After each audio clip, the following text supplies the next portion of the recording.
Hello, Siobhan. Hello, hello, hello, Siobhan. Hello, hello, hello, hello, hello, hello, hello. You okay?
Okay, if we could have sound.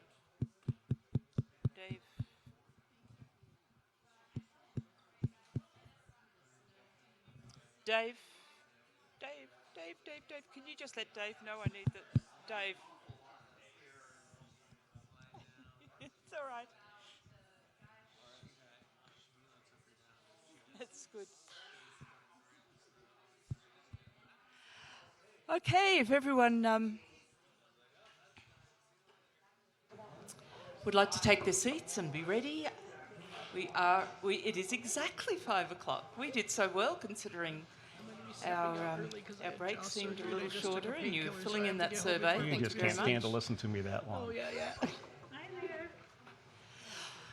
All right, just before I introduce Todd for this session, I just want to do a reminder again for those that, especially those that have come in for this module only, as a reminder that next week the timing of this module is different. This session, is different.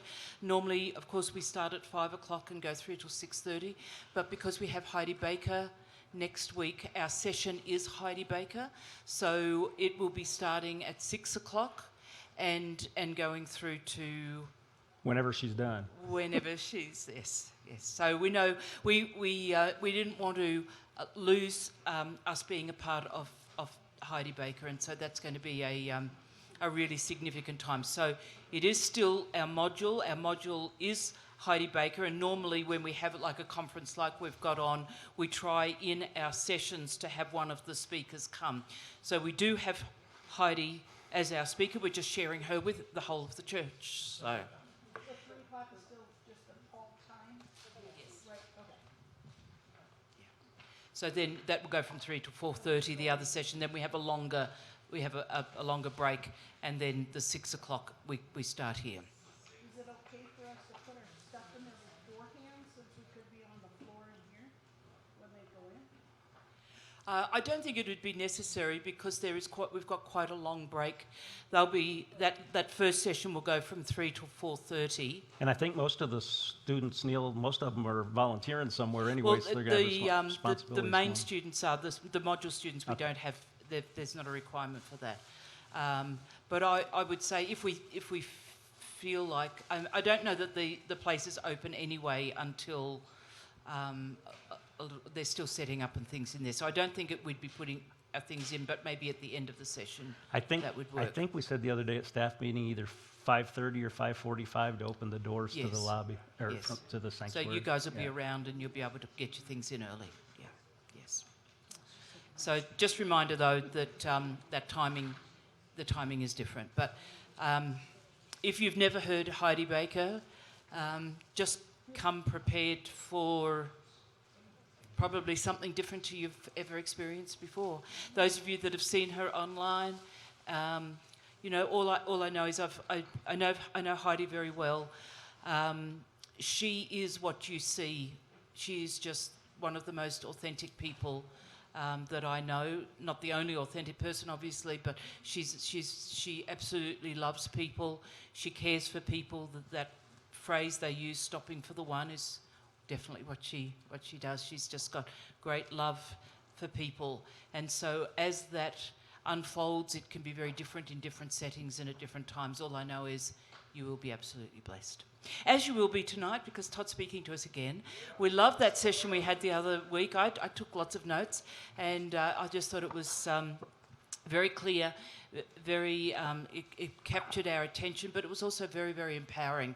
I think it gave us things that brought clarity, brought some understanding to things that we heard before, but also gave us a way to move forward. Because as we've talking about, and I loved the fact that Todd brought it up, it's what we said at the beginning of our second year, that leadership is all about influence, and you are people of influence. You're here either by being in the school now for 2 years, or you've decided to come and join in with this module, because we realise that Jesus has positioned us here on earth to have influence for other people. And the more we take that on intentionally, gain an understanding of what that is about, and therefore become empowered by the Holy Spirit for how we walk in that, we're going to be indeed the witnesses that he asked us to be. So can we just welcome Todd now? We're looking forward to this afternoon's session with him. Thank you. Thank you. Bless you. Well, we started looking at characteristics of great leadership last time that we were together, and we talked about the first 9. And so what I want us to do, because I went ahead and narrowed the whole list down to 18, because I figured if I only got through 9 last time, I'll probably be lucky to get through 9 this time. So cut a couple of the other ones out and just prepared this. But what I want us to do, first of all, is take a few moments, because it's been a couple of weeks and not everybody was here the last time. So let's just review real quick and see what you learned, see what you remember from the last time we were together. Well, Narelle started off talking about our definition of leadership, simply one word, right? Leadership is influence.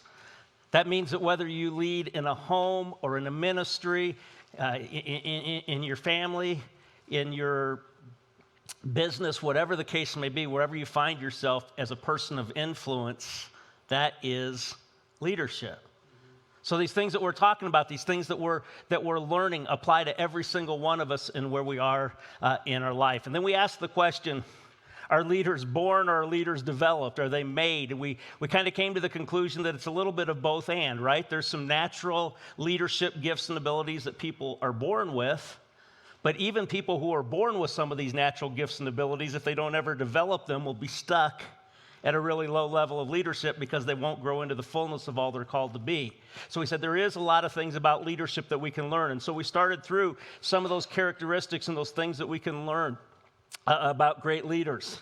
We said number 1, the foundational one, is that great leaders are Christ-centered. And we said that's the only one that we're going to talk about really during this that kind of set apart kingdom leadership from everything else. Because as kingdom leaders, people are wanting to be influencers not just in the marketplace, but for the kingdom in the marketplace, or wherever it is that you find yourself leading. That's our distinguishing characteristic. That's the thing that sets this group, this school, this ministry, this church, our relationship with Christ. That's what sets it apart to somebody who's a good leader, maybe even a great leader, but not leading from a kingdom perspective. So we want to make sure that we talk about the fact that great leaders, as we're thinking about it in the kingdom, are going to be Christ-centered. And then we said the second one was great leaders have outstanding character. What's that mean to you? Let's talk about that for a moment. What do you remember about great leaders having outstanding character? Yeah, it's what you do when no one's looking. We said that's kind of the definition of integrity, isn't it? That who are you when nobody else is watching you? That's a big deal, isn't it? Because as we've seen time and time again, even in Christian circles and Christian ministries, we've seen leaders who are different off the stage, outside the church, who are not running around with their Christian friends, who then all of a sudden their ministries crumble because the character was not in place. So we said that's really, really important to be people of character. We said people of character, when you ask the question, what is your price? People are characters say, I don't have a price. I've already made the decision. There is no price worth giving up the character that I'm operating out of. Then our third one was great leaders have a compelling vision. What is vision?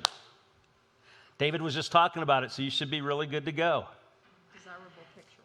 Desirable picture of the future, right? Kind of the preferred picture, that thing that comes from within, that God puts within a leader's heart, a leader's belly, that says, this is what I want this organization to look like. This is what I want our family to look like. This is what I want our marriage to look like. Wherever it is that you find yourself leading, that picture, that vision that God puts inside of you is really, really important to understand that vision of the future. Jill reminded me, I think it was Jill last time after we met, one of my favorite quotes about vision, and I didn't use it last time, but it's somebody asked Helen Keller what it was like to be born blind, and she said, it's not really that big a deal compared to be somebody who has no vision. See, there's a big difference, isn't there, between being blind and not having vision. She understood the importance of having vision. Great leaders, we said, have a focused direction, not just vision, but not just what you see in the future, but how you're going to get there, kind of what the priorities are, the things that are in place. We talked about the fact that the sharper the focus is, the sharper you're going to be as a leader. And that everybody ends up somewhere, but few are going to end up there on purpose. So it's important to not be chasing those bunnies all over the place. Remember we talked about that? We get the kind of the rabbit trails and you try to chase them both and you're not going to end up going anywhere. We said great leaders have a contagious charisma. How would you define that? What is courageous charisma? Or contagious charisma, excuse me. Hold on a minute. I can't hear you, so I guess we need to use the box, right? Good catch. I didn't want to hit the mic top. You love life. You love life. You're a celebrator. Okay, you're a celebrator. Throw it back up here to Neil. He's wanting the box here. Oh, sorry. You have the ability to attract people and lead them. Okay, the ability to attract people. And we said one of the ways that you attract people is what Deborah was talking about, right? That you're a joy-filled person, you love life. We said kind of think about the people that you like to be around who kind of bring life to you when you're around them. That's what we're really talking about with this. Were you going to say something? You just confidence and I was going to say confidence and the ability to excite someone about an idea. Okay, that's good. Yeah, we said great leaders are those people who love life, who put a 10 on everybody's head, who are really more concerned about making others feel good about themselves than making them feel good about you. That's what we're talking about with this contagious charisma. All right. Then we said great leaders are confident, and you kind of were just a little ahead of us here because that's the next one, but it does go along. These all fit on each other. They kind of all build on each other, that great leaders are confident. We said for the believer, this confidence is in more than what? More than just your own ability. It's the ability of God working inside of you, right? With God, all things are possible. So the confidence that we have doesn't just come from our own instincts. It doesn't just come from our own abilities. It comes from understanding who we are and the sense of the identity that God has placed within inside of us. Then we said great leaders are competent. We said this goes beyond confidence. It also means you got to be able to get somewhere, right? You got to be able to take people somewhere and get something done. We said if you're going to do that, that means you just you need to show up every day, do what you say you're going to do. You need to follow through with excellence to be a competent leader. Then we said great leaders are secure. You ever tried to follow an insecure leader? You know how important this really is. If somebody's insecure and doesn't feel good about themselves, what are they going to do? Wishy-washy, okay, that could be part of it. What else? Not going to elevate others. You're not going to elevate anybody else, are you? If you are only a level 4 leader, you're not going to have 5 and 6 level followers. Because if you only have that sense of security that lets you lead at a smaller level, you're not going to be able to lead those who are over you. You've got to be able to have that security in place. So, when leaders are more secure, then they can empower other people. They can help them move forward. They don't worry about getting all the credit for themselves. And then the last one we looked at last time was that great leaders are great communicators.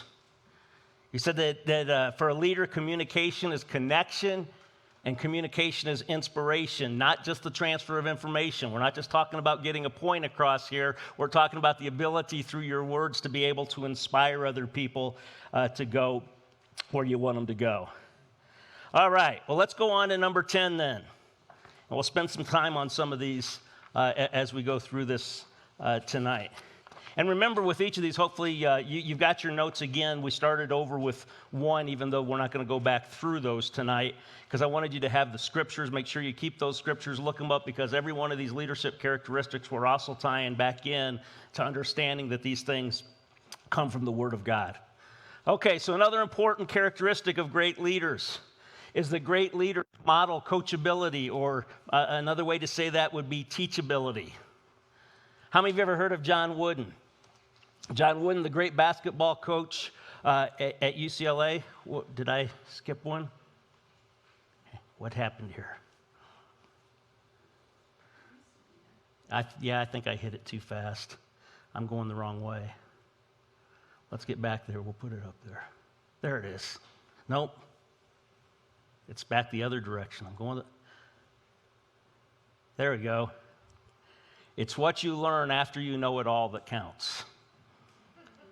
There's a guy who won way more national championships than any other basketball coach in NCAA history, not even close. I mean, he won like more than twice as many as the next closest coach to him. And he looked at himself and he said, you know what I've got to do if I want to continue to be a successful basketball coach? I've got to be a lifelong learner. It's what you learn after you, maybe a better way to say that, it's what you learn after you think you know it all that counts. You've got to continue to understand that as a leader, you can never think that you have arrived. I heard a statement years ago that's kind of stuck in my mind, and it's this. You show me a man's library, and I'll tell you what year his mind died. If all of the books in the library are 20 years old, 30 years old, probably quit learning somewhere along the way. But the person who's invested in being a lifelong learner is going to continue to read, is going to continue to study, is going to continue to look for opportunities to be able to grow. You know what the kind of ironic is? That sometimes the greatest enemy of teachability is accomplishment. Sometimes when success comes really easy, sometimes when you reach the top of the mountain, it's easy just to sit there for a while. Enjoy the accomplishment and not really learn something new because you think you already know it all, but it's what you learn after you know it all that really counts.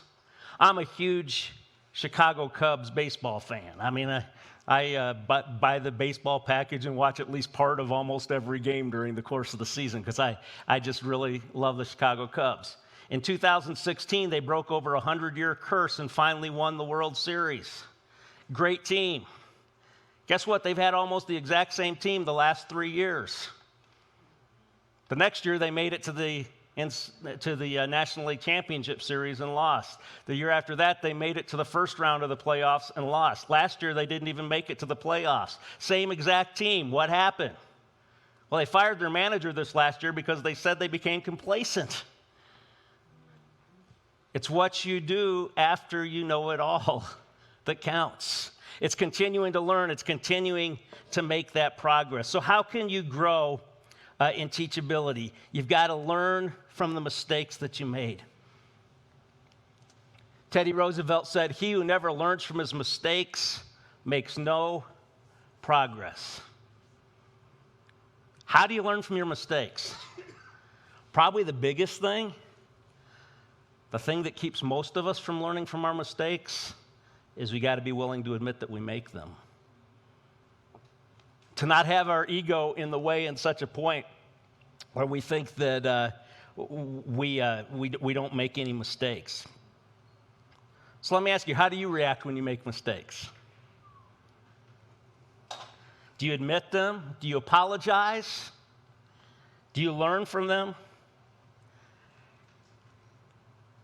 You want to know how to find out if you are teachable in this area or not?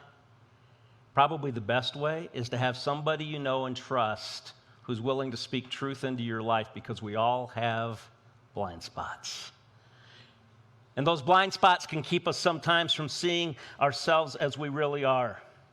So if you find that you react badly when it comes to asking yourself, do I really learn from my mistakes? then you need to work on your teachability. Effective leaders are humble, they're self-aware, and they're willing to learn from others no matter their age or position. See, being teachable means you admit that you don't know everything and you're willing to let other people teach you. Maybe even somebody who's not been doing it as long as you have, who has a great new idea or a new approach to doing things or a different perspective that's outside of yours, but you're still humble enough to be able to learn from them. Humility demonstrates a stronger character than ego and pride. This kind of all goes back to everything we talked about right at the beginning, right? What's that foundation of leadership? That foundation is to have that character in place. The character and the integrity have to be in place. So, we need to understand that being teachable also means being willing to let go of always being right. How many of you have ever been in that little argument that takes place? You're all of a sudden, you're in a meeting for work and you're focused on an idea. And somebody says, well, don't you remember what happened last Friday? And somebody else, oh, it wasn't Friday, it was Thursday. No, somebody else said, no, it was Tuesday. And the next thing you know, you're not even looking at the issue anymore because everybody's arguing about who's right about what day the whole conversation took place in the first place. You ever been there? I think we've all been in that meeting before, right? And that fighting, that bickering over being right can put us at a point where we really miss out on being teachable and moving forward. So what's the learning process look like? It's just simply this. First of all, you act. How many of you know if you don't act, you can never do what? You can never learn. You can never make mistakes. You can never get it right. You're never gonna move forward. Wasn't it Edison who said after he tried the light bulb time after time after time, I've just learned all these ways that aren't going to work? It was getting him closer to what he knew was going to work then at that point. So yeah, you act, you look for your mistakes, you evaluate, you search for a better way to do it. What do? Give up because you failed? You go back to step one again, right? You learn again. It's that, John Maxwell, I think, had a book years ago that was titled Failing Forward. That's what we need to do. We need to learn to fail forward. Yeah, we're going to make mistakes, but that's okay. Continue to move the ball down the field. Continue to move forward. The greatest enemy of learning is knowing. So again, ask yourself, am I really teachable? Here's some questions to ask yourself to see whether or not you're really teachable. Am I open to other people's ideas? Are you really open to other people's ideas, or are you just kind of, yeah, you listen with kind of a cursory nod, but you're already thinking about what you're going to do anyway? I think sometimes we do that, don't we? Do I listen more than I talk? Hello. It's so hard sometimes to be good listeners, isn't it? Am I open to changing my opinion based on new information? Are you so stuck in you've got it all figured out, you know the right way to do everything, that you can't be teachable, that you can't learn anything? Back to what we said before, do I really admit when I'm wrong? Do I observe before acting in a situation? Do you get all the facts? Do you pay attention? Do you see what's really going on, or do you just jump in? Do you ask questions, and not just questions? Do you ask the right questions? The questions that really are seeking information, not just seeking approval. Big difference between those two things, right? Am I willing to ask questions that may even expose my ignorance? Yeah, that one hurts a little bit. Let's just go on from that. I don't want to talk about that. Am I open to doing things in a way I haven't done them before?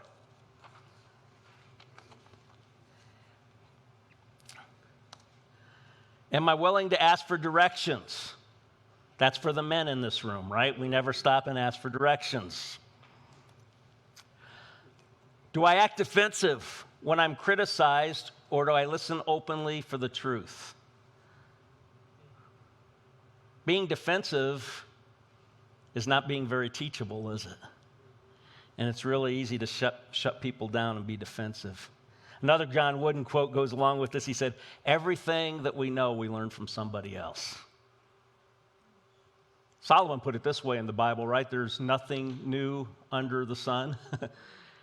We think maybe we've got this original great idea, but we didn't come up with anything. Everything we've learned from somebody else. Maybe not the exact idea, but people have poured into your life and poured into your thought patterns and poured into the decision that you've made, and everything that we've learned has ultimately come from someone else. Let's look at a couple scriptures that go along with this. Proverbs 18, verse 12. Before a downfall, the heart is haughty, but humility comes before honor. Again, just being humble enough to be able to be teachable. The underlying cause of a lack of teachability in a person is pride. Proverbs 26:12. Do you see a person that is wise in their own eyes? There's more hope for a fool than them. Yeah. What's the difference between the person who's wise in their own eye and the fool? The fool might recognize that they are foolish.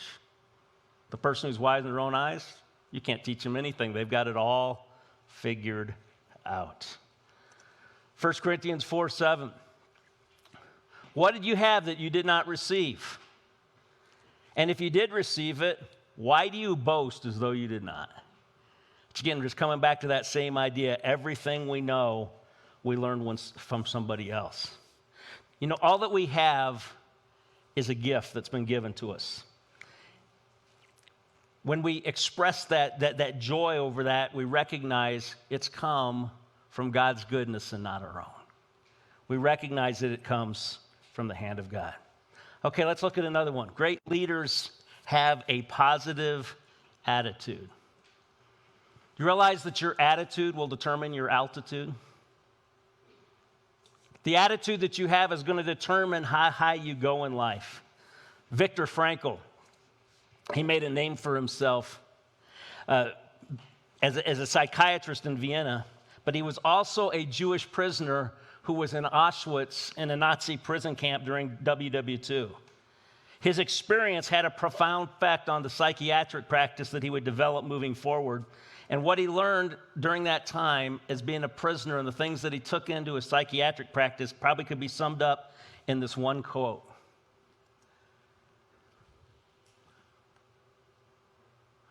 Okay, well, I somehow went past it, so I'll just read it to you. Everything can be taken from a man, but one thing. The last of the human freedoms is to choose one's attitude in any given set of circumstances, to choose one's own way. Think about that for a moment. Everything can be taken from a person except one thing, his attitude. This is a guy that was sitting in a Nazi prison camp. Yeah. Viktor Frankl. Yep. He was sitting in a Nazi prison camp and he recognized that he still could choose his own attitude. So let me ask you a question. If he could choose his own attitude in a circumstance like that, then why do you think you're a victim of your circumstances? Why do you think you can't be positive? Why do you think that oh, things are so bad for me, I can't move forward, I can't continue moving forward? Chuck Swindoll said this, the longer I live, the more I realize the impact that attitude has on life. Attitude to me is more important than facts. It's more important than the past, than education, than money, than circumstances, than failure, than successes, than what other people think or say or do. It is more important than appearance, giftedness, or skill. It will make or break a company, a church, or a home. The remarkable thing is that we have a choice every day regarding the attitude that we will embrace for that day. We cannot change the past, nor can we change the fact that people will react and act in a certain way. We also cannot change the inevitable. The one thing we can do is to play the one string that we have, and that is our attitude. I am convinced that life is 10% what happens to me and 90% how I react to it. Yeah. You want to toss the box back there?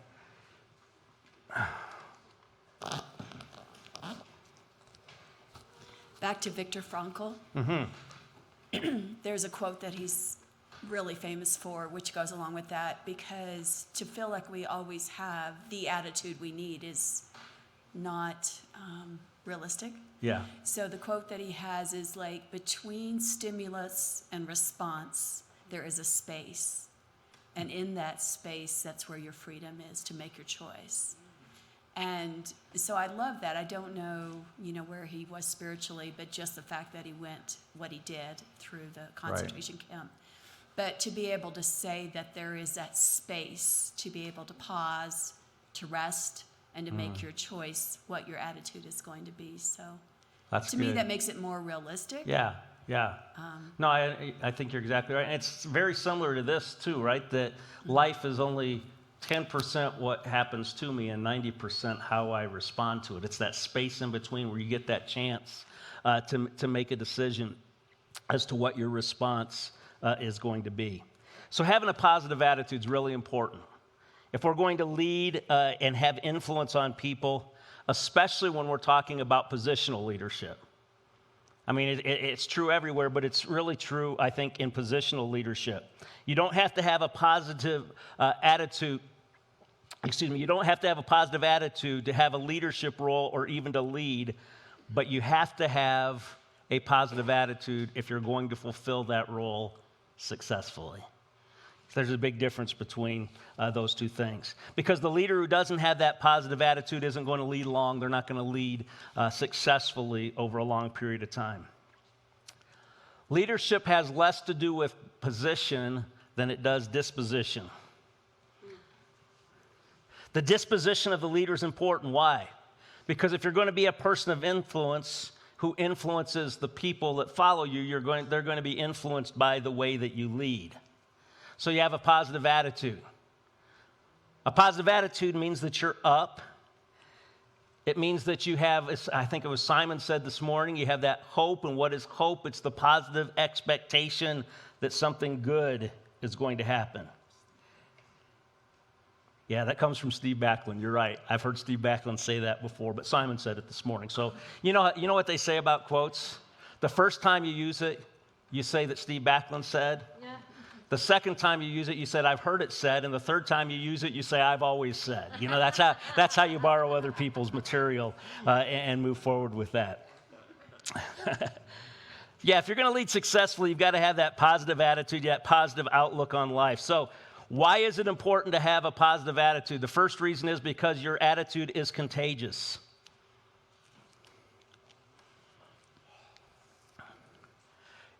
Let me say this. I remember this quote. I just thought of this. Hadn't thought of it for a long time. If you want to know the temperature, if you want to know the temperature of an organization, put a thermometer in the mouth of the leader. Let me say that again. If you want to know the temperature of the organization, put a thermometer in the mouth of a leader. In other words, the way that the leader is, the way that the leader's attitude is going to be reflected everywhere else in the organization. So it's very important that we understand that is contagious. So whether your attitude is positive or negative, your disposition as a leader is going to affect the organization. I think that means it's critical that as leaders, we've got to choose a positive attitude. And notice I said it is a choice. It's that opportunity, that space in between that Victor was talking about. It's that, 90% we get to determine how we're going to react to those 10% of things that happen to us. Your attitude is going to be contagious. Positive energy in any organization or any family and any marriage, any of those things, it's not going to just happen. Somebody's got to start it somewhere. So as the leader, you get to make a choice to say, this is how I'm going to lead. People catch our attitudes the same way they catch a cold. They get close to us, and the attitude is picked up. So let me ask you a question. If your attitude is contagious, is yours worth catching? If an attitude is contagious, is yours worth questioning? That's a question just to ask yourself. Second thing to remember why it's important to have a positive attitude is because positivity is going to attract other people. It will impact our relationships.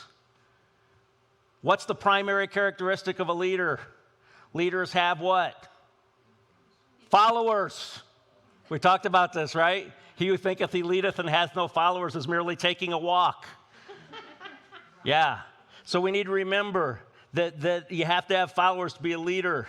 So no leader is ever going to be successful on their own. They've got to have other people around them.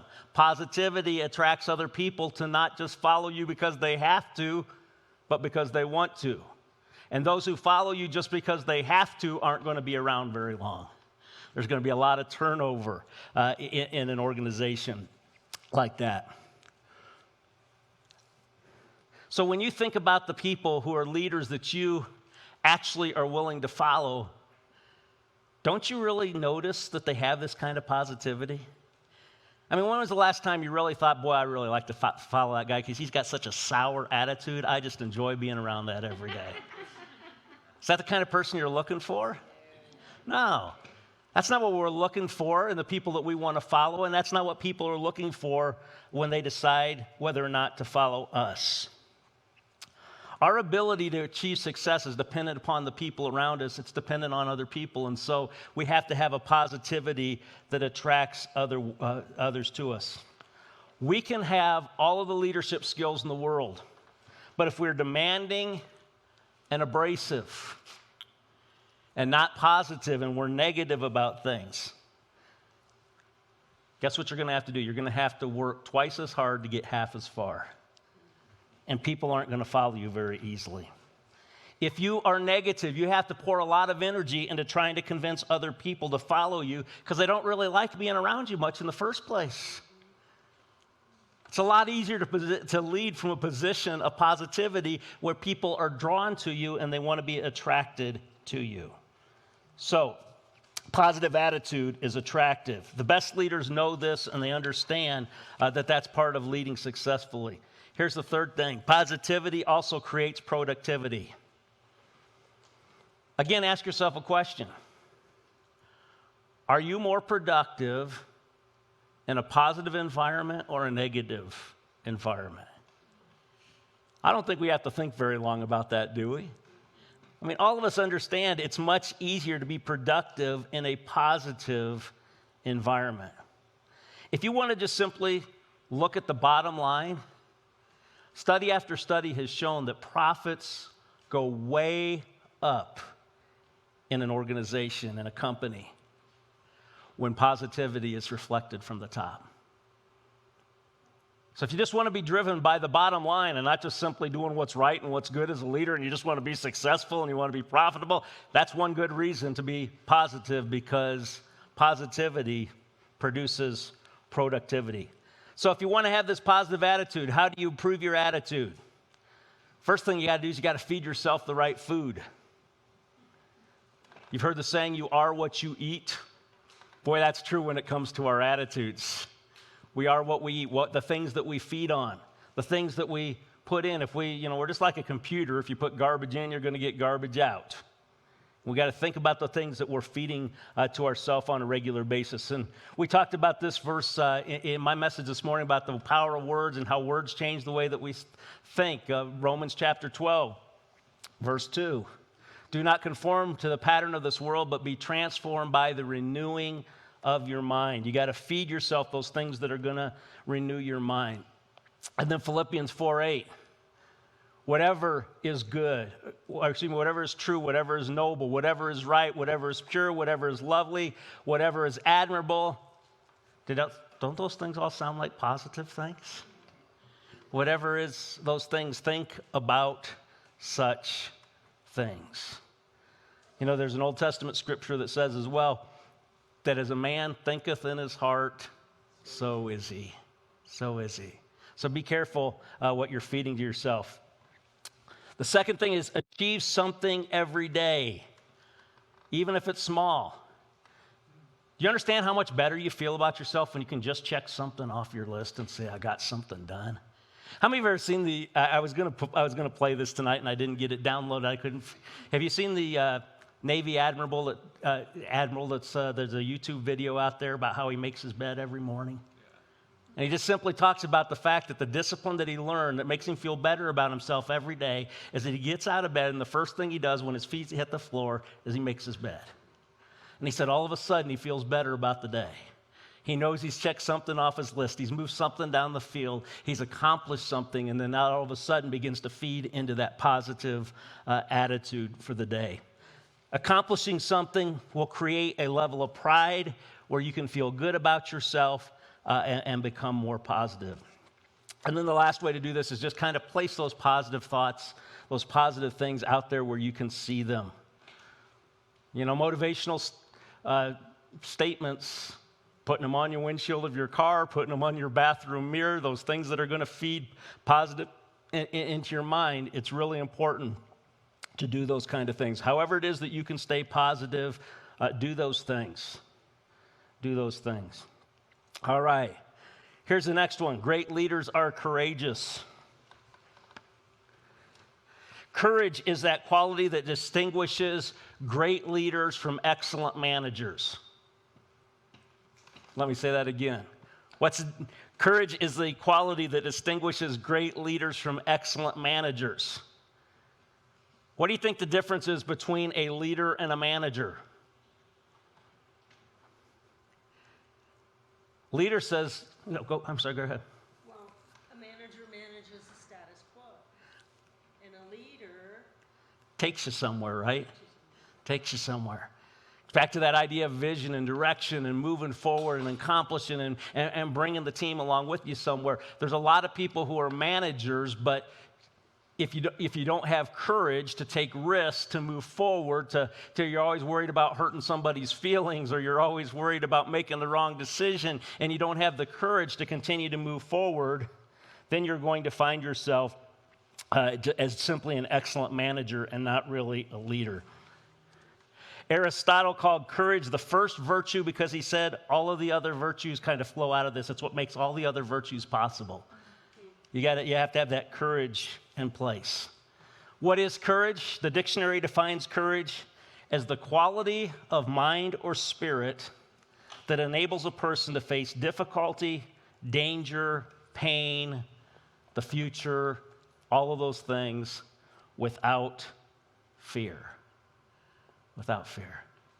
Andy Stanley, great leadership teacher in Christian circles, pastor of a church, a huge church down in Georgia, he said this: a single act of courage is often the catalyst for the extraordinary. We see that in history, don't we? We see that those people who sometimes have a tremendous amount of courage are the people that all of a sudden make a change. It's Rosa Parks deciding, I'm not moving to the back of the bus anymore, and having the courage to stay. I'm staying right here in my own seat. I'm not giving it up. And the moment that she had that act of courage, what happened? It sparked a movement. It sparked the civil rights movement beginning to take place. Remember what we said the definition of leadership is? It's influence. Do you think that increased her influence in that moment when she made that courageous decision? Absolutely. That influence went to another level. It's Martin Luther breaking with the Catholic Church and taking his 95 Thesis and nailing them on the door and having that point of contention with the church. It was an extraordinary act of courage that led to some great things taking place. See, if you're going to lead in anything, you've got to have the courage to be willing to step forward and understand that those acts of courage can be the thing that really move you forward. Now, courage is not the absence of fear. It's the mastery over fear. That came from Peter Young. You ever heard of him? He has some good quotes every once in a while. I got that one from one of his leadership sermons, and it was a great, great point. Can you say it again? Do you mind? Yeah. Courage is not the absence of fear, but the mastery over it. Yes. So a true leader is somebody who really has that courage to say, I can overcome fear, I can overcome intimidation because I'm choosing faith over fear. Peter modeled this. Yeah, in Acts chapter 5, they're told, don't preach the name of Jesus anymore. The leaders tell them that. He said, but yet you still fill Jerusalem with your teaching, and you're determined to make us guilty of this man's blood. And what did Peter and the apostles reply? We must obey God rather than human beings. It was an act of courage right then in that moment. So what does courage in a leader look like? Now, first of all, it means having the courage of convictions.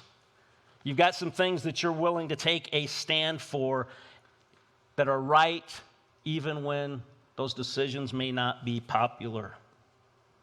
I think I've been challenged in this area of leadership probably more than anything else. Everyone has an opinion about the way we should operate in leading in an organization, a ministry, in our families, in every area of our life. And it's easy to want to try, because of the fear of man, it's easy to fall into that snare. We talked about this last time, that makes us want to please people instead of just doing the right thing at the end of the day. That's not courage. A true leader is somebody who's courageous enough to say, I've got my convictions and I'm going to hold to those things. I've got my core principles, I've got my values, and those are going to be the things that are going to determine my leadership. They decide, I'm not going to compromise, I'm going to do what's right. I'm not going to compromise to make more money. I'm not going to compromise to please people. I'm not going to sell myself out in some way to simply achieve goals. I'm going to do what's right. Here's a second thing that courage looks like in a leader: the willingness to accept and receive feedback. That's hard. I remember the first time that we decided we were going to implement 360-degree feedback performance reviews in the organization that I led. Man, that was hard for me, because I was afraid somebody might not like something about the way that I was leading. And I had to determine I was going to get past that because I wanted to grow as a leader. And sometimes there were things that were said that were hard to hear, but it's back to that humility again and setting aside our egos and saying, I want to be teachable, I want to be willing to grow. And the way that we do that is to sometimes be willing to seek and receive feedback. A courageous leader is someone who is not afraid to openly and honestly seek feedback from those around them. Here's another courageous thing for a leader: putting to death sacred cows when necessary. Boy, when you take over an organization and there's some sacred cows in that organization, and you have to make some decisions to kill some of those sacred cows, that can be a very difficult thing. You know what Rick Warren says about sacred cows? They make good hamburger. Sometimes we need to learn to slaughter some of those sacred cows a little bit and not hold on to them. You know, I've led in churches for over 25 years, and so I've been around long enough to remember the worship wars that took place. I remember when we had to have an organ transplant to be able to move from, the piano and organ leading worship into the band. And then we had to have two styles of services for a while to try to keep everybody happy. And then finally we had the courage to make a decision. This is the way we're going to go, and this is what we're going to do. And I'm telling you, we lost a lot of people along the way. But you know what also happened is it was the right decision, and we knew it was the right decision, and God blessed us with probably 5 times more people than the people that we lost, or even more than that, because we understood what we were doing the right thing. And it took courage to do that, because it was very, very hard to put to death some of those things that were really important to some other people. As leaders, we've got to hold on to everything very, very loosely. What's it, the old saying? Methods are many, convictions are few. Convictions never change, but methods always do. We've got to be willing to make changes that are necessary to be willing to move forward. A courageous leader is willing to risk change, to risk change over the comfort of simply keeping things the same. And then back to what we were talking about before, again, the courage to be able to make our to admit our mistakes. So we already talked about that one. We'll kind of skip that. But then there's also that courage to be able to have difficult conversations. And it takes courage sometimes to have difficult conversations with people, doesn't it? To have a difficult conversation with that employee who just needs to be held accountable because they're not doing what it is that they said they're going to do. It takes a difficult conversation sometimes to lead up and have a hard conversation with a person who's your manager or your boss or the leader of the organization and say, I don't think we're really going the right direction here. But a courageous leader is willing to have those kind of conversations. A courageous leader is willing to call out an attitude that is being detrimental to the team. It takes courage to call out the gold in someone else who doesn't even see it in themselves. It takes courage to let someone know the way you treated that person was wrong. John Maxwell said, here's the 10 commandments of confrontation. You might want to write these down. I didn't put them in your notes, but I think some of these are pretty good. Number 1, do it privately, not publicly. When you're going to have a difficult conversation, don't do it in front of a room full of people. Number 2, do it as soon as possible. That's more natural than if you wait a long time. Just have the conversation as quickly as possible. Commandment number 3, speak to one issue at a time. Don't get sidetracked by all the other things that you potentially could bring into it. You're going to address one issue with somebody. Don't say, now's the time to also address the other 5 things that I've never addressed before. It's not fair to do that in that moment. Address the thing you came to talk to them about. Next commandment, once you've made your point, don't keep repeating it. We sometimes think if we repeat it enough times, they're going to hear it finally differently. You don't have to keep repeating it. Deal with only actions that the person can change. Don't make somebody feel bad about themselves by dealing with something they can't change in the first place when you have a confrontation with someone. Avoid sarcasm. Sarcasm causes you to take it personally, and the person may resent you because of the sarcastic tones or words that you use. Avoid words like always and never. It just creates defensiveness in that moment. By the way, these are also good things for marriage to remember, these 10 commandments of confrontation and conversations that take place. Present criticisms as suggestions or questions when possible. Asking questions can help people maybe feel not quite so defensive about what you're doing. Don't apologize for the confrontational meeting. Doing so kind of detracts from it and makes it sound like you're not really sure you had the right to say what it is that you're saying. So don't apologize for that. And then the last one, number 10, don't forget the compliments. He talks about the sandwich approach. The sandwich approach, you tell somebody something good before you tell somebody something bad, and then you finish with something good again.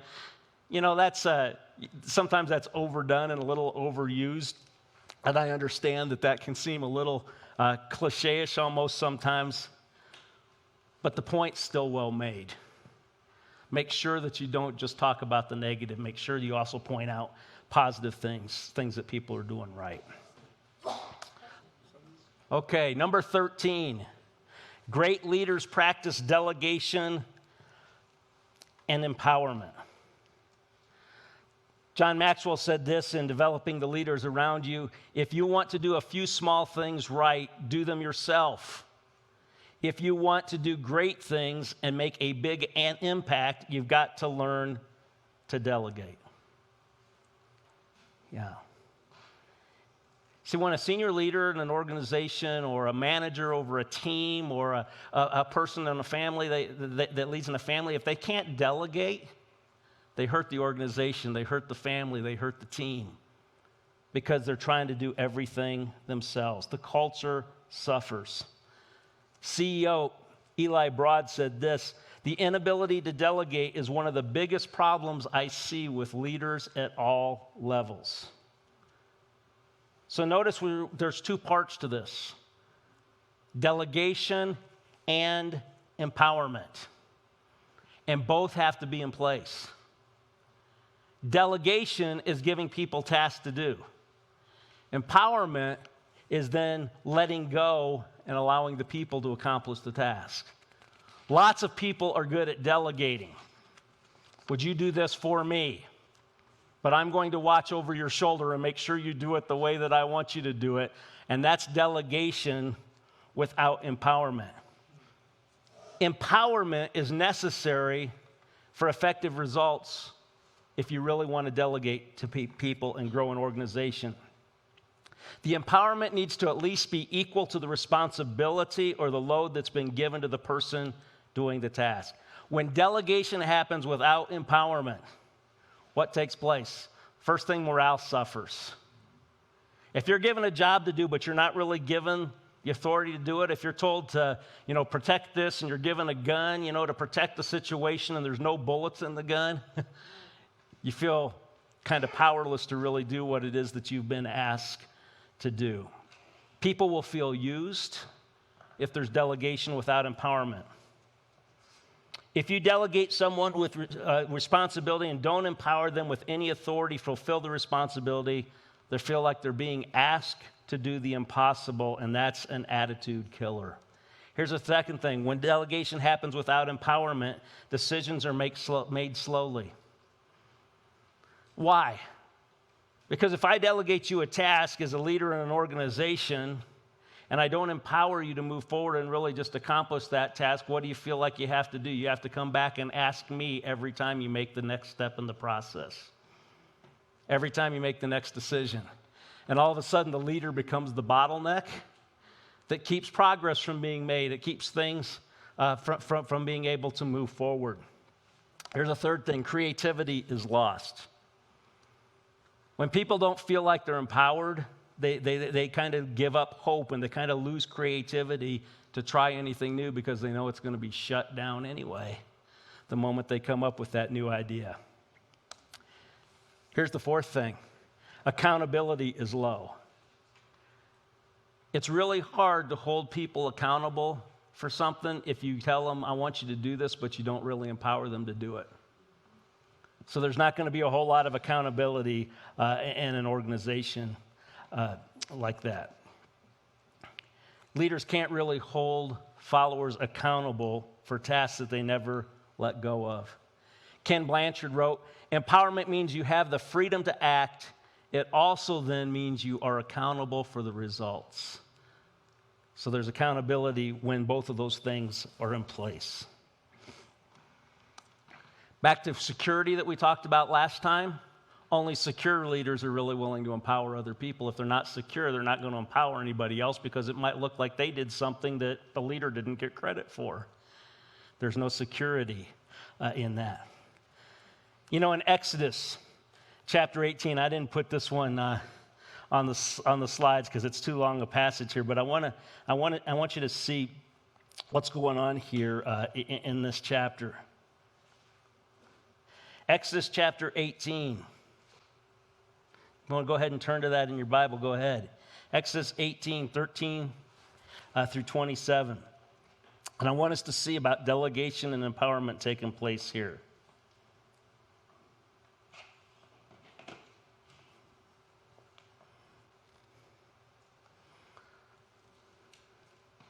All right. This is Moses, and his father-in-law Jethro, he comes to visit. And when Jethro arrives, it says in verse 13, so it was on the next day that Moses sat to judge the people, and the people stood before Moses from morning until evening. So when Moses' father-in-law saw all that he did for the people, he said, what is this that you're doing for all these people? Why do you sit here alone and all the people stand before you from morning till evening? In other words, Moses had an organizational chart. Moses at the top, and everybody else in the whole nation was under him. He didn't delegate anything. He didn't empower anybody. Everything had to run through him.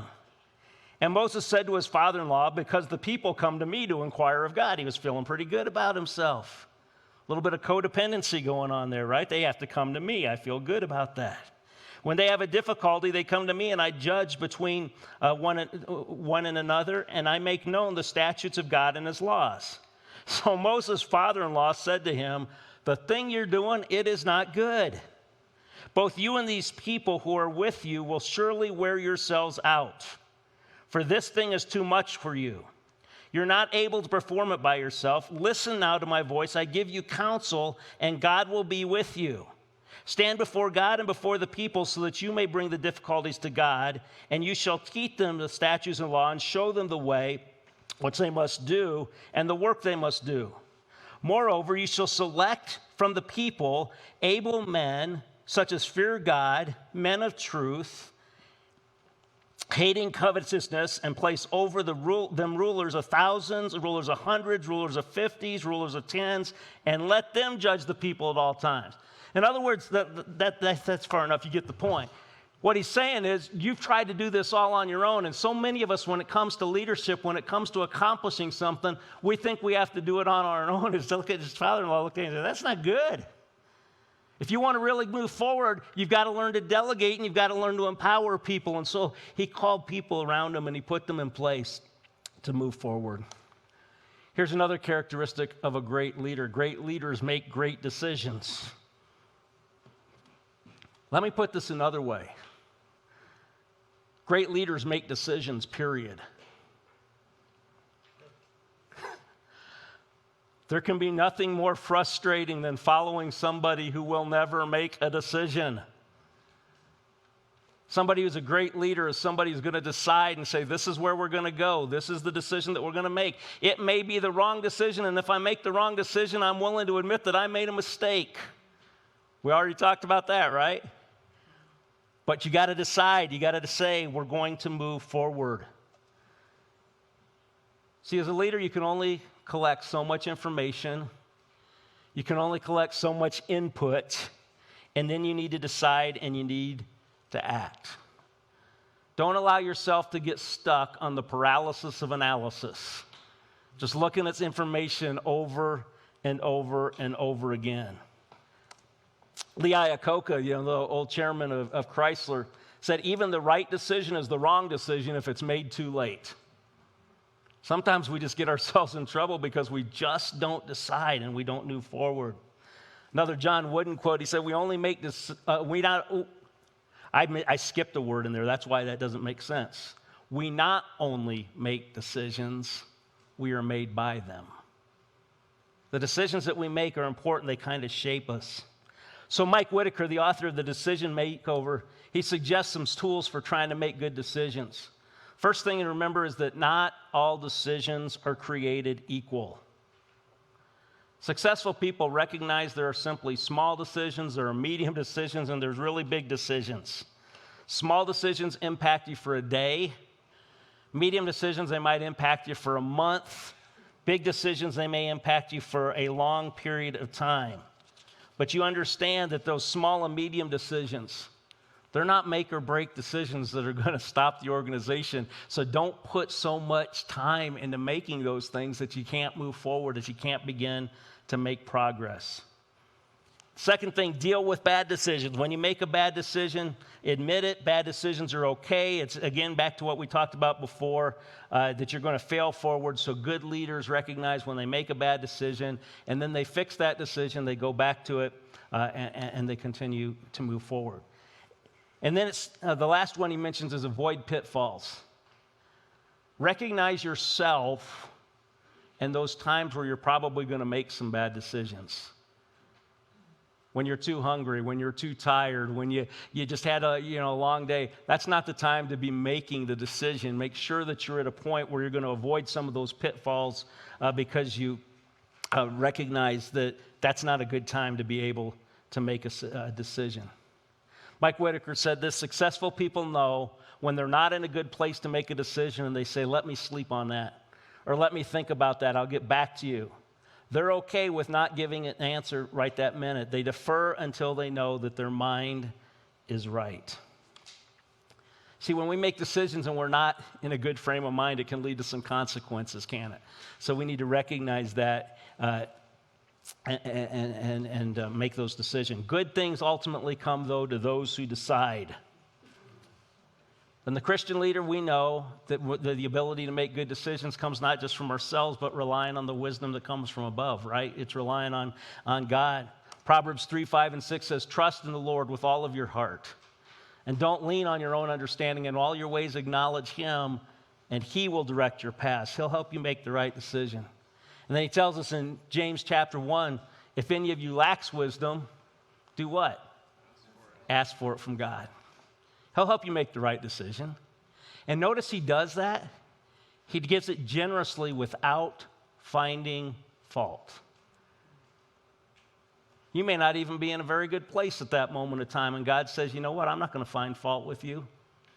I'm going to give the wisdom to you generously without finding fault. Characteristic number 15. Great leaders lead themselves first. You recognize before you can lead anyone else, you've got to lead the hardest person in the universe to lead, and that is yourself. Plato put it this way, he said, the first and greatest victory is to conquer self. Probably the hardest thing for most of us to do.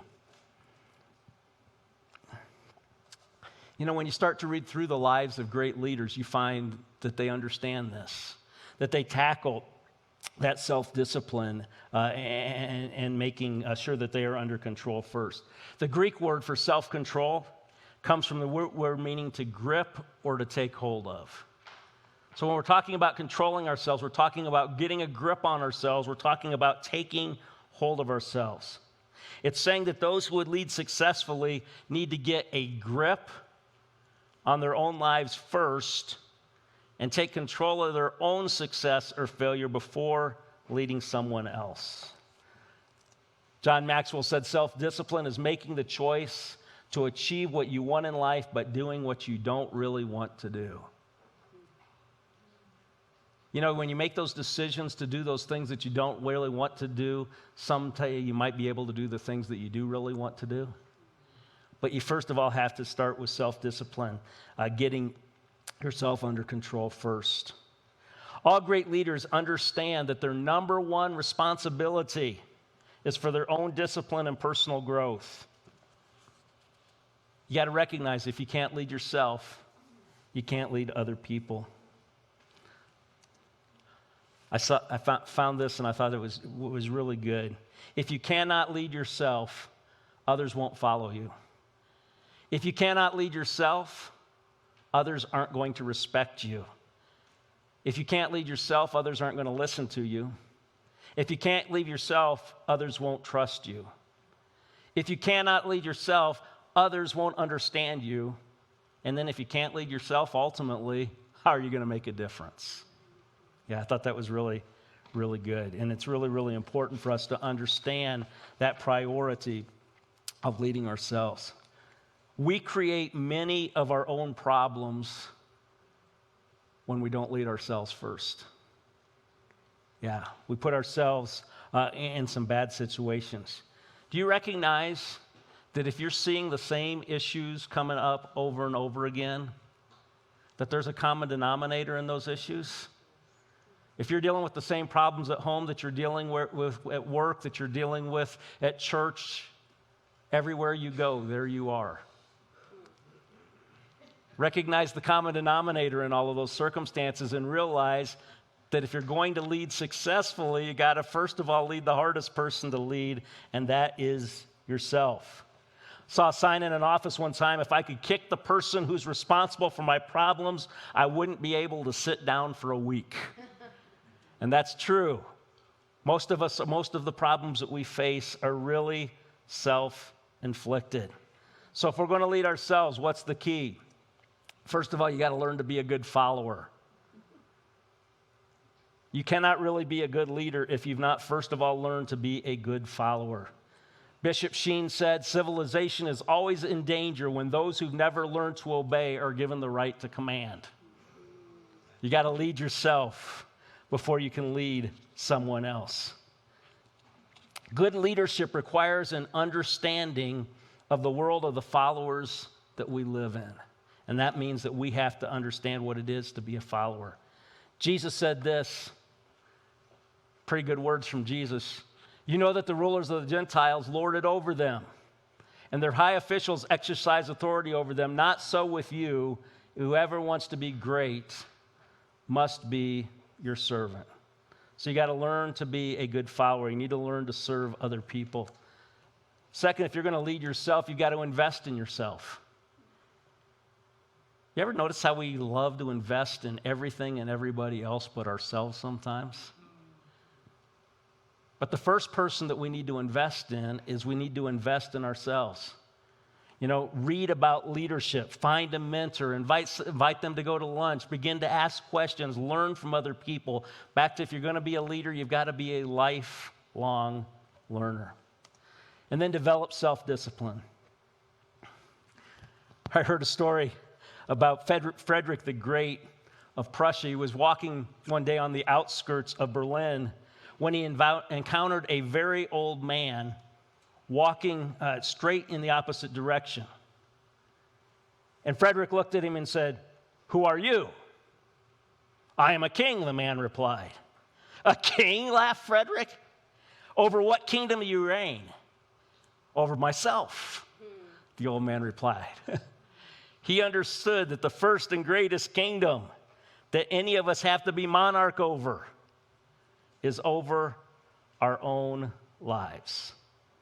See, to make consistently good decisions, we've got to first of all be in a good place ourselves. We've got to lead ourselves to the place. This is where it all begins. Number 16, great leaders value people. People have to buy into you as a leader before they're ever going to buy into your leadership. And that means that they have to feel valued by you. Valuing people and the relationships with people is a key to your success as a leader. Teddy Roosevelt said, "The most important single ingredient in the formula of success is knowing how to get along with people."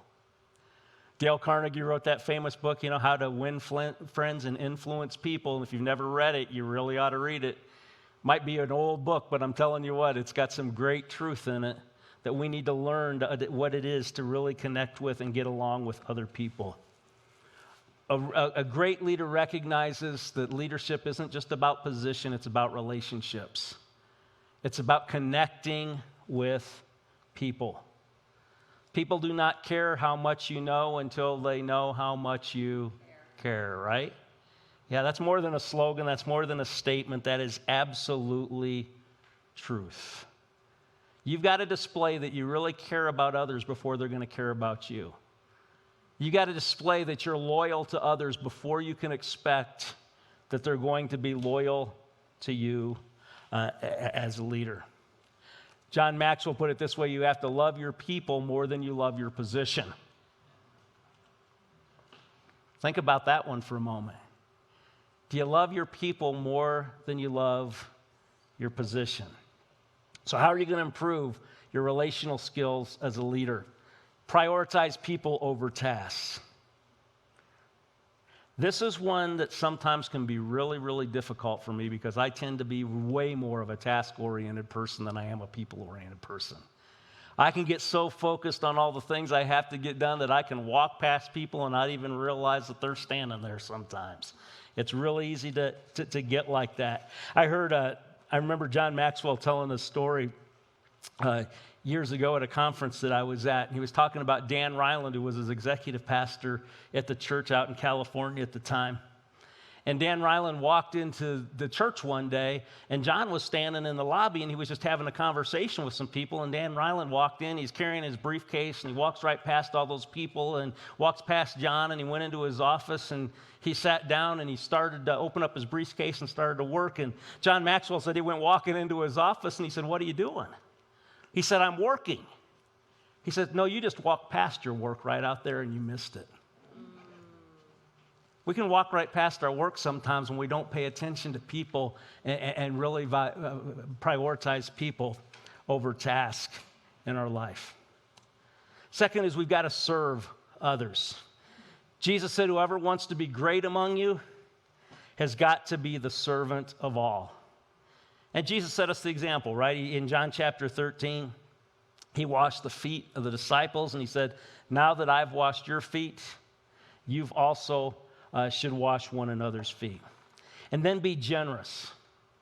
Be generous. People are going to be attracted to people who are generous people. They're generous with their praise. They're generous with their time. They're generous with their resources. They're just generous in every way. Calvin Coolidge said this: no person was ever honored for what he received. Honor is rewarded for what he gives. Yeah, people pay attention to what it is that we give. You know what we're really talking about when it comes to this whole area here about value in people is learning to live from the fruit of the Spirit.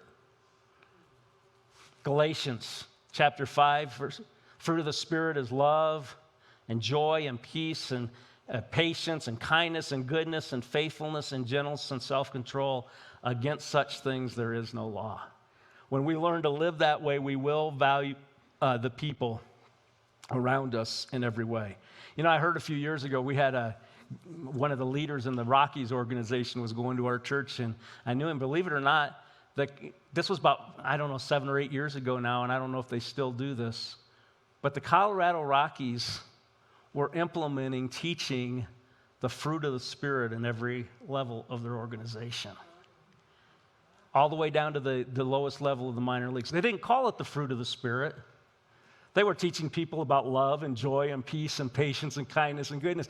But the leaders were believers who were trying to implement these things into the lives of the people in the organization.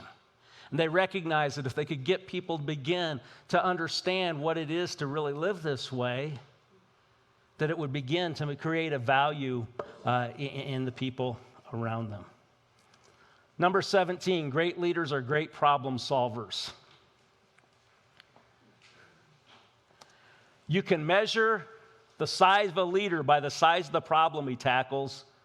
He's always going to look for ones that are his own size. Think about that for a moment. If you only tackle small problems, it probably means you're what? Small leader.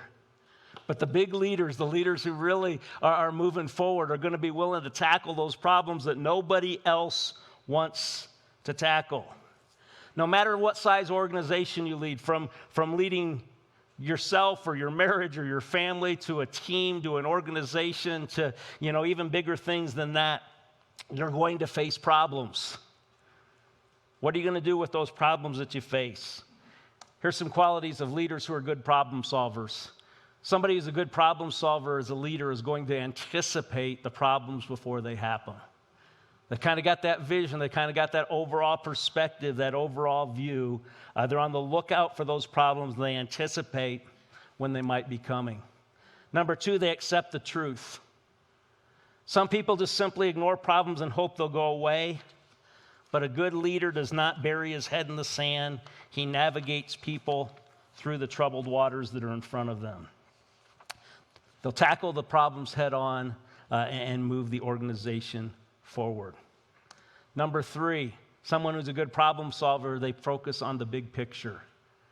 They don't get so caught down in just the problem itself, but they're looking down the road a little further to the main goal, and they don't get so bogged down by problems. And then the last one, they tackle problems one at a time. Don't go after everything at once. Go after one problem at a time. Richard Solma offered this advice: never try to solve all the problems at once. Make them line up for you one by one. That's really, really important advice, I think, as a leader.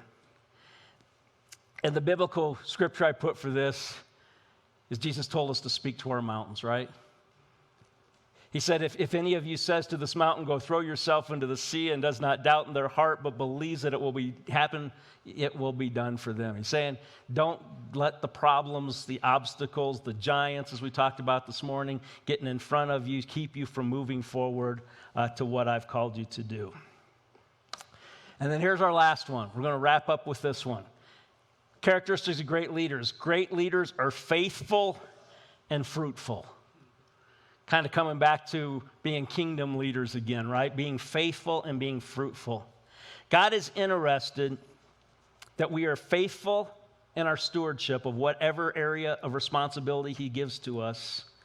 And then He rewards us by how we serve Him. And the more that we're faithful in the small things, He says, I will give you more. As you're more fruitful, then I will give you more responsibility.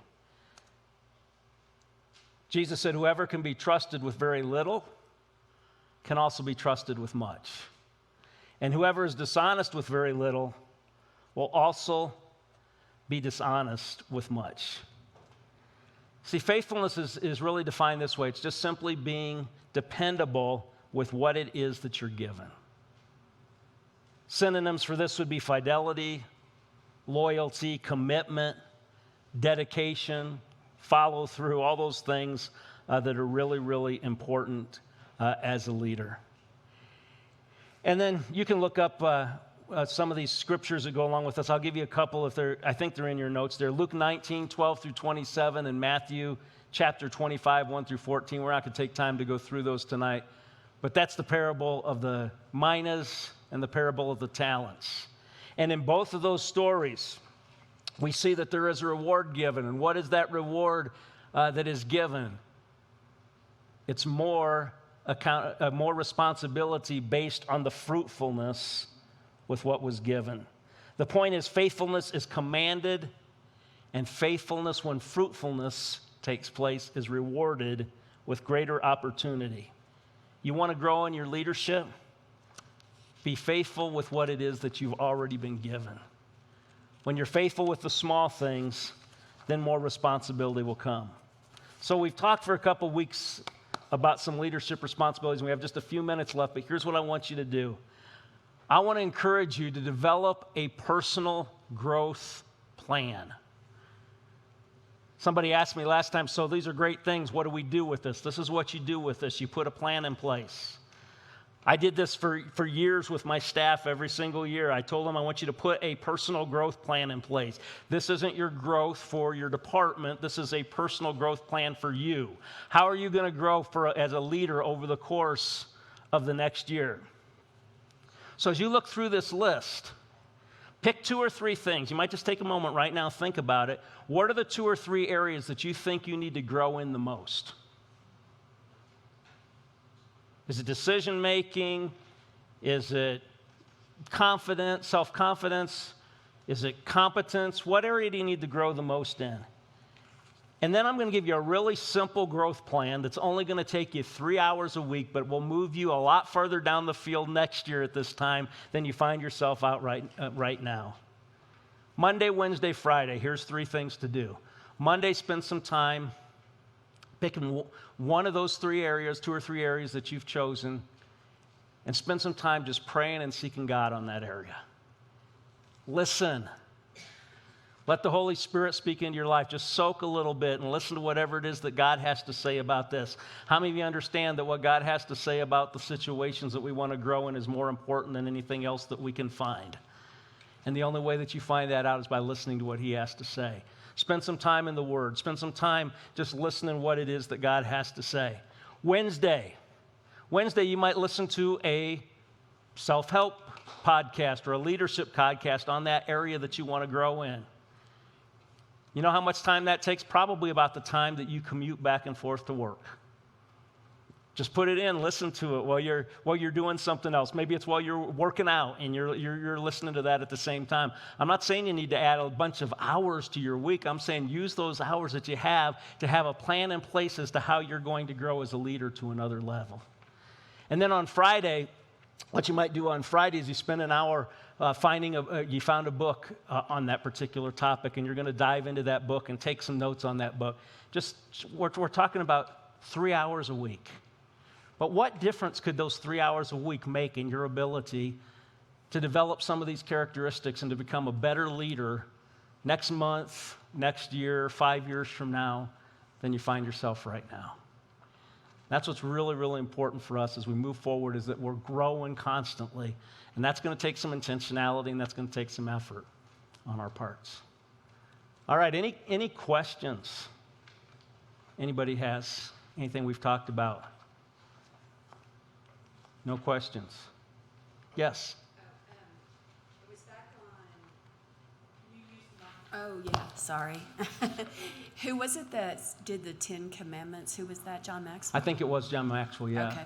Okay. Did he talk about when on number one privately, I assume that's person to person versus email or some other form of He didn't talk communication. about that, but I would always say that the best form of communication in any kind of confrontation has to be face-to-face. Don't try to Yeah. deal with confrontation by email. Yeah, That's a coward's way out. It's really easy for people to read a tone into something that was not intended. Yeah, I wanted to make that point because I That's have a really good point. someone working for me, and that is their preferred method. And then I was just reading before I came here about text and how it's because we're texting so much, we're choosing to do that so we avoid confrontation. Yeah. We're more in control of our conversations. Yeah. And how we're losing our ability Yeah. to sit and confront. So Yeah. I've got to go in a meeting Wednesday where I just lead back to a face-to-face meeting. So I just wanted to bring that point up because it's a real and valid concern right now. Right. No, that's a great point, and I think it's a very important point. Remember, those 10 commandments of confrontation fell under the characteristics of having courage. Yeah, sending a text or an email is not very courageous, so I totally agree with what you're saying. I may have missed it, but where did humility and authority? Humility was something we talked about with character last session. Was So, it? Okay. Yeah, yeah. That's why. Yep, yeah, we definitely, well, it was one of the first things we talked about, actually. Yeah. My kids call it dadism. Oh, we need the box. Hold on a minute. But on 14, Yeah. it was about great leaders making great decisions. And one of them that's always stood out to me is that if you will make the little decisions, when it's time, you'll have far fewer of the big decisions that you have to make. That's good. Yeah. Yeah, putting the things that are important in place and making steps along the way are really, really important to making the big decisions. Also put some change in your pocket, right, with people when you've made some good small decisions and you have to make the harder, bigger decision. They might be willing to listen a little bit more because they've kind of seen some things that you've done along the way. Yeah. She's got one right there. You got one. I loved everything. Thank you. My head is just going, oh. But I really was touched by the cash cow comment. The sacred cows? Sacred cows, yes. What came to mind was something that there's been battling for years and years in the little churches systems. Yeah. Not so much in the work environment. I'm not talking about that, but more in the churches environment, not the big church, the true believing church, but kind of how little churches operate within themselves. Yeah. And they have these little sacred cows about who's going to get what closet and who's going to get what instrument in worship, or they have these kind of just continual mindsets that are very hard to break through. Absolutely. And what came to mind for me that the sacred cows of this situation, to have the courage to stand up and say something, and then to have the huge backlash of the leadership of those churches. I mean, it's overwhelming. Yeah. How I've seen some of that. I know exactly what you're talking about. How dismissed you are, even if you're correct about the situation. Yeah. And it's really a hard combat. So I guess I don't really have a super question, but I was just wondering if you have the courage to stand up to the situation and you have the leadership skills and there are people following you and backing that thought process, but you come against this immense stronghold over all of the churches. I'm not just saying, I'm not saying Bridgeway. I'm just saying all the churches, the Baptist, the Presbyterian, they all have like formats that they go by. Yeah. And when you break through or you mention something about that format that is anti the Lord, and they come against you with this wave of hugeness. Yeah. How do you suggest to lead that situation when you have people that are backing you and then you come up to this wall and then you're basically just shut down? Well, yes. But part of that depends what position you find yourself in. If you're a senior leader and you decide this is where we're going to go, you've got to be willing to be extremely courageous and stand in there at that point and let some people walk away. You have to understand that sometimes there are some blessed subtractions along the way that need to happen in some churches before they're going to be able to move forward. I heard a long time ago a statement that said it's easier to change doctrine than it is tradition in most churches. And I think that's really true. At the end of the day, traditions become a stronghold sometimes that are really hard to get past. So, what is it, the seven last words of a dying church? We've never done it that way before.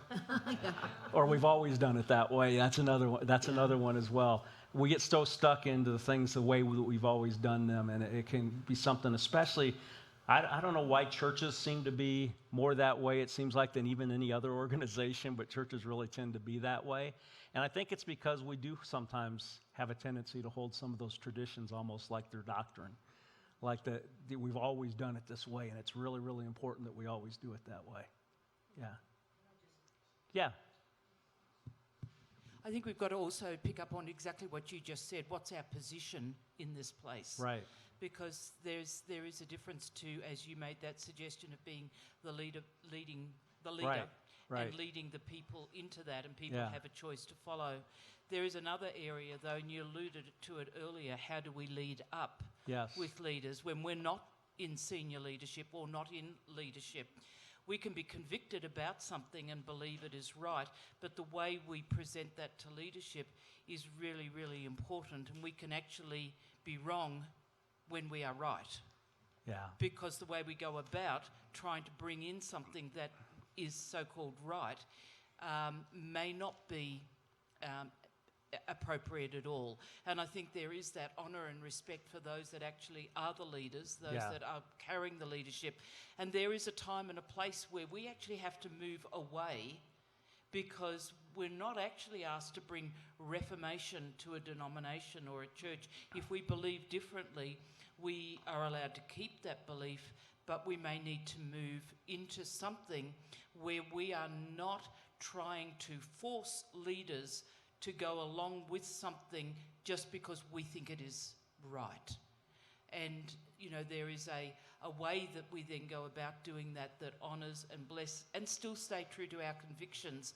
But it's not our place actually to impose those convictions, even if they're Holy Spirit convictions, on a group, a denomination, something of which we are not the ones that are actually in the leadership. We can offer, we can talk, we can bring curiosity into our discussions, but at the end of the day, that it is the leadership of that, be it church or organisation, that has to make that decision in terms of where they move. Exactly. And you have to decide, can you submit to that leadership, or your choice is potentially to leave or to find a new opportunity and leave with honour and respect. And leave with honour, respect. Not rebellion. And exactly right. It's just saying, you know, we honour you, we bless you for who you are. We see this, you know, we feel like we also need to walk with our convictions, but we still honour those people even though they may do things very, very differently. Yeah. And I think that's where, as was alluded here before, humility is so important, all those areas. That's really good. And Arturo, you said you had something? Is this slideshow? Whoa. I guess I'm too close to you, probably. Is the slideshow available in Populi already, or is this a brand new slideshow? Has this been recorded? Is it available? The presentation's in Populi now, and then the live stream's available now, and then it'll be edited and out by Tuesday night. Okay. Good. Good. Julie. She has something back here. Oh. Uh-oh.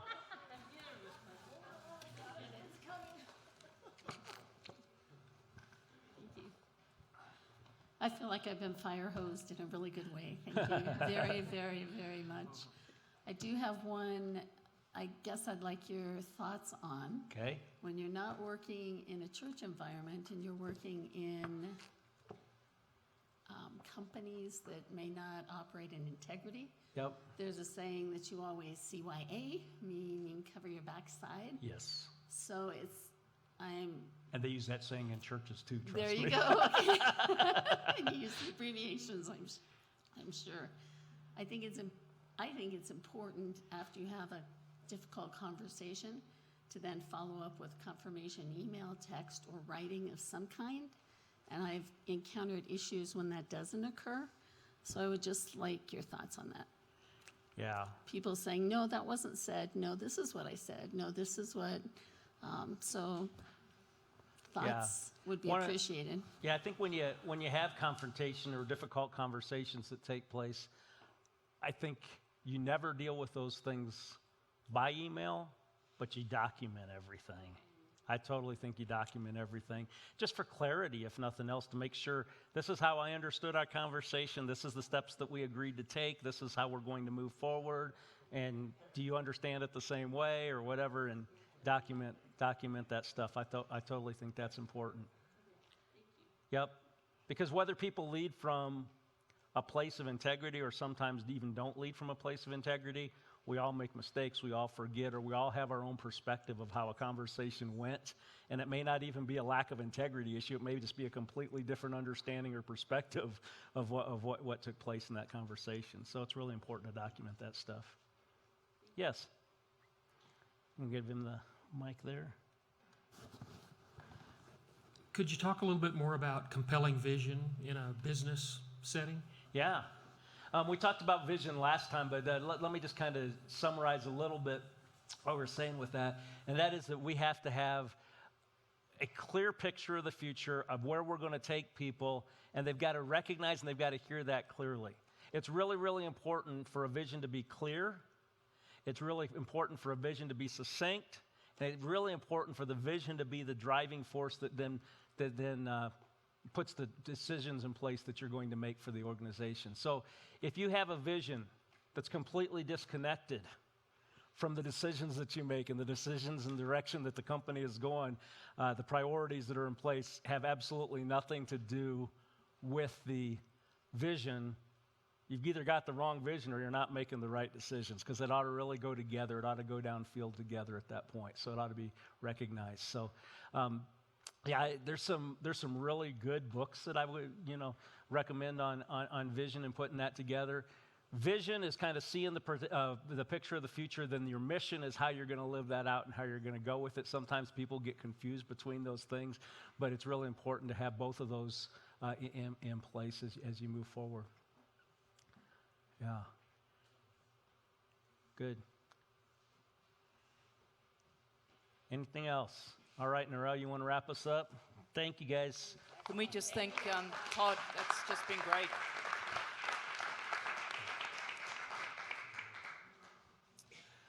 Probably be up all night now. But I had to make it through this class, so I had to have some caffeine. Thank you, Todd. That's just been so helpful. I can't encourage you enough to keep going back.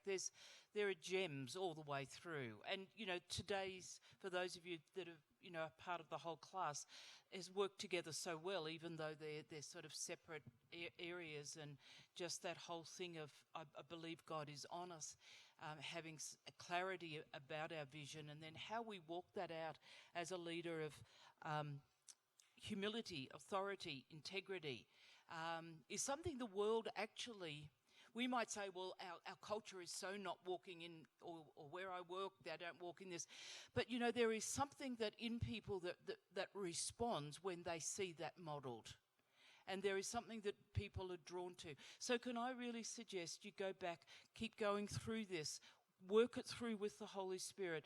Please take on board that last suggestion of Todd's on those 3 things during your week, and not as a one-off, but put that in. If you were, like Todd said, if we were to do that for this year, number one, you're going to be having a fabulous conversation for an hour with the Holy Spirit on that every time, and then you're going to see him nudge you and connect with you on those occasions. It's going to amazingly and rapidly change how you move in your sphere of influence.